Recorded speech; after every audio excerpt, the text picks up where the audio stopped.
What's going on, my little piglets? It's your BFF Pork Chop here, and I'm coming at you with another story time with Pork Chop, another pizza delivery story. I think I just got honked at. Anyway, don't know why I'm sitting at a red light. Hope you guys are having a fantastic weekend to start. There's football on television. There's a crispness in the air. It's a little hot today, but fall is here and they're vastly approaching, and I'm excited. I can't wait for fall. And anyway, so there's a couple of stories since I've been back. One, I just want to show my gratitude to my coworkers at Pizza Planet, all the way from a cashier to the manager, the GM. And the best part is I know that I have people in my corner. Even last night, 3 of them were standing around in a circle, and I was just, putting dishes away because I was washing dishes in between deliveries. And Jackson, one of them, was like, do you know how loved you are around here? And I didn't know he was talking to me. I thought he was talking to his brother or the other guy. I was like, oh, you're talking to me? He's like, yeah, man. I was talking to you, and you just kind of walked away. And I was like, I was just going to walk away and go, deuces, and just keep walking. But nah. So that warmed my heart, knowing that they care about me as much as I care about them, because I care about that company. I care about Pizza Planet a great deal. And so that, and when I went back on Tuesday, and people putting their arms around me and saying, hey man, sorry, I'm gonna miss your dad. Richard, one of the delivery drivers, was like, man, he was a good waiter, I'm gonna miss him. And so he paid homage by going to Jorge's this week to kind of pay homage to my dad. He's like, I got to go to Jorge's for your dad. And I was like, I appreciate that, man. Appreciate that. A great deal. And then Wednesday came, and Wednesday's when I work with Dave. And Dave is a John Candy grizzly bear looking SOB. And I love Dave to death. And he just looked at me, and he had his hands full. He put down what he was holding, and he just wrapped his arms around me. And I'm a big guy, so when I get taken over, I'm like, oh, wow. And I got a little misty-eyed. I got a little choked up in my throat here. And he was, just kind of, patting my back and rubbing it, and squeezing tighter. And he was like, glad to have you back, man. I'm so sorry. I'm so sorry for your loss. How you doing? Man, I was like, well, my answer is always the same. It's the best I can do at the current situation, the best I can be. And he's like, I understand that. I get that. It's good to have you back. We missed you. I was like, oh, I missed working here too, because I was off for 2 weeks. First week, Ron, the GM, when my wife called and told them about my dad, Ron said, I don't want to see him for a week. And if he doesn't want to be put on the schedule the following week, just tell him to let me know, and I'll take care of it. And he did. I asked for 2 weeks, and they gave me 2 weeks to bereave. And I greatly appreciate them for that. And then Lisa, the other manager, the other assistant manager, just gave me a good old Christian side hug, and patted my shoulder. It was just like, I'm so sorry. I am so sorry. I'm like, I appreciate it. And then again, how you doing? My wife was right. My wife lost her mom at the ripe old age of 13. And she said, you're never gonna hear the end of the how you doing, the head tilt, how you doing. She said, you're never gonna hear the end of it. Just like, you're gonna hear it the rest of your life. Because she still gets it, apparently, from people like, oh, I'm sorry to hear, your mom, you lost her so young. How you doing? Like, how you holding up? How's life? She's like, you never get used to it, and you're gonna hear it forever. And I'm okay with that. It shows that people still care. So that, and I just so grateful. So anyway, that's the story I had to share. The second story is kind of a short story, but it kind of gave me a little glimmer of hope, like a little gleam like appeared in my eye. I was like, oh.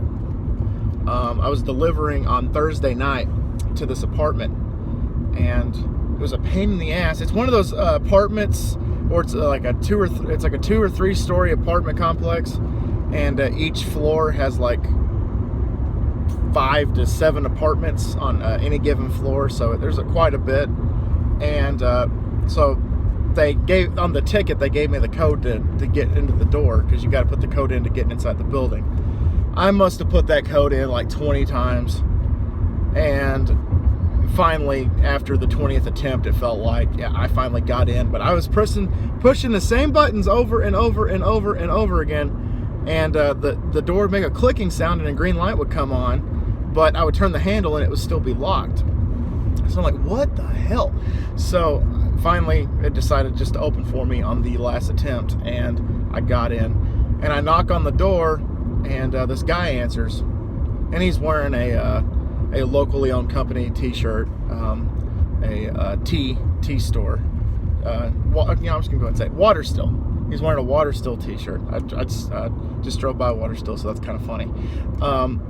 And he's like, oh, hold on, I gotta call her. So I assumed that the name on the ticket was his girlfriend or his wife. And so he's on the phone, and it's just like me when I'm trying to call my wife when it's a critical thing. Same thing when she calls me. Sometimes I just don't answer. It just rang and rang and rang and rang and rang. And so finally, on the last attempt, it seemed like, again, he said, hey, babe, how much do I leave a tip for? And she's like, he's already there? He's like, yeah, he's right here in front of me. How much do I leave a tip? And she said, give him $1. He said, $1. You want me to give him $1? She's like, yeah, give him $1. He said, okay. So he wrote $1 in the tip column. He tore off the receipt, handed it back to me, and he looked at me and said, hold on, man, I got something for you. And I got a little nervous because he disappeared. I knew it was going to be, another tip, but I was nervous, guys. I was like, you can't just say, I got something for you, and then just disappear.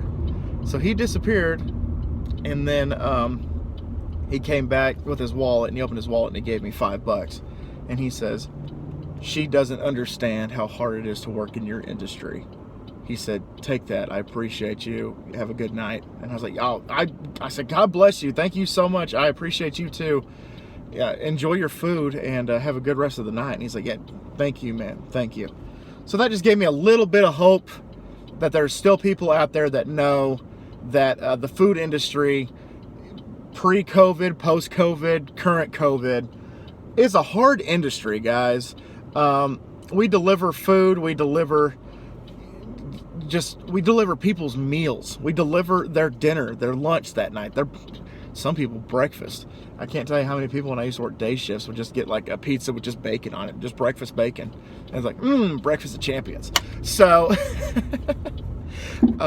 it's a hard gig sometimes, especially when you got like multiple deliveries to take in one run, and people are stiffing you. People are, saying, oh, I don't have any cash on me and I don't have any money in my account. Then don't order food. If you don't have money to tip, you don't have money to eat. That's kind of how I see it. That's how my dad raised me. That's how Dad did it. That's how I'm doing it. And, if you don't have enough money in the bank to get a meal delivered, and you don't have an extra 10 to 20+% in that account also, don't tip or don't eat. Don't eat. You got a better chance of going to the grocery store and getting bread and lunch meat, and it'd probably be a hell of a lot cheaper than what you pay. So I was grateful for that. I was extremely grateful that guy pulled out an extra $5 and said, here you go, man, she doesn't understand. And so, just all this video, if it has one message, it's just gratitude. It's just being grateful for the people that you surround yourself with, that I've surrounded myself with, whether it be coworkers, friends, or both. I'm just so happy to have them in my life, and I'm extremely happy that I have people that give a damn. It's one of the first few things that I said to my wife when we started dating, and I had a personal thing pop up, and she fought tooth and nail with me during this personal event, and I just straight up looked at her and I said, thanks for giving a shit. Just honestly, thank you for giving a shit. She's like, you're welcome. I was like, no, you don't understand. It seems like, with, certain girls that I've dated, they don't give a shit. It's like, oh, this happened. Oh, that sucks. But my wife, I was like, oh, this happened. And she's like, all right, what are we going to do? What's step one? What are we going to do? How are we going to fix this? I'm just like, oh, shit. All right, cool. Fantastic. So anyway, it's all about who you surround yourself with, guys. And thank y'all for dropping by this story time with Pork Chop. Glad to have this back. Chris and I's pick'em will be up at 2 a.m. It's going to be up at 2 a.m. tonight. I'm going to call it right now. It's 2 a.m. I just thank you guys so much. And always remember, my little piglets, Colin Pork Chop loves y'all the most. Y'all take it easy, guys, and I'll see y'all next time. Bye, guys!